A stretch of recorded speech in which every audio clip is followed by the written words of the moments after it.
స్వాతంత్రం కోసం అసువులు బాసిన త్యాగధనులందరికీ నా హృదయపూర్వక కృతజ్ఞతలు తెలియజేస్తూ నివాళులు అర్పిస్తున్నాను. Thank you all.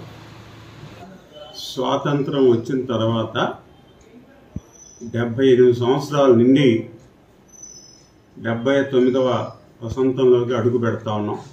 1947 ఆగస్టు 15వ తారీఖు నుంచి మరి ఇన్ని సంవత్సరాల స్వతంత్ర భారతదేశంలో మనకి మనం నిలదొక్కోవటానికి మన మహానాయకులు పండిట్ జవహర్లాల్ నెహ్రూ గారు, లాల్ బహదూర్ శాస్త్రి గారు, ఇందిరాగాంధీ గారు, రాజీవ్ గాంధీ గారు, అలానే బాబు రాజేంద్ర ప్రసాద్, రాధాకృష్ణన్ గారు, సర్వేపల్లి రాధాకృష్ణన్ గారు,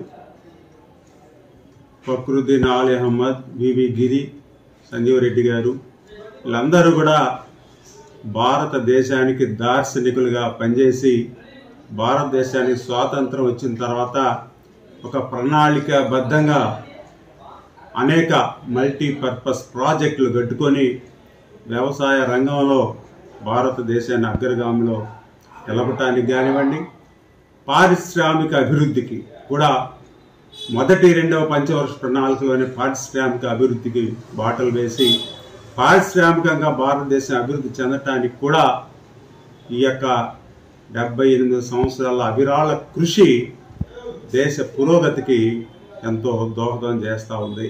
మహానాయకుల త్యాగాల వల్ల భారతదేశానికి స్వాతంత్రం వస్తే ఒకళ్ళు కాదు, ఇద్దరు కాదు, అనేక మంది ప్రాణాలు విడిచారు, ప్రాణత్యాగం చేశారు.